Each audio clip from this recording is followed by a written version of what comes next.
को terminal angles क्या होते हैं, यानी कि हम बाजू ज़ात की, ठीक है जी। तो ये कंसेप्ट समझने के लिए हम सपोज करते रहिए हमारे पास ये एक एंगल मौजूद है और ये इसकी टर्मिनल साइड है और यहाँ से हमने इनिशियल साइड से इसकी मेजरमेंट स्टार्ट की है जो कि ऑलमोस्ट 45 डिग्रीज बनती है।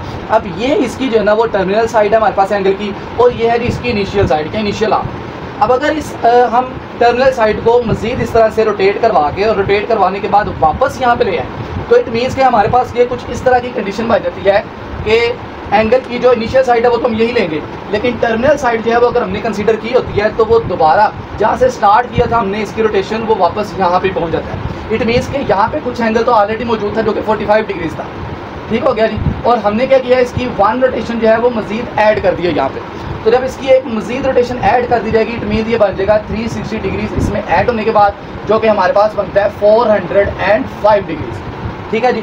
यानी इस एंगल में और इस एंगल में डिफरेंस किस चीज़ का आ रहा है, जस्ट न्यूमेरिकल वैल्यू का, यानी इसकी मेजरमेंट का। अदरवाइज इनिशियल साइड और टर्मिनल साइड इन दोनों एंगल्स की सेम पोजीशन पर लाई करती हैं, यानी एक ही जगह पे मौजूद है।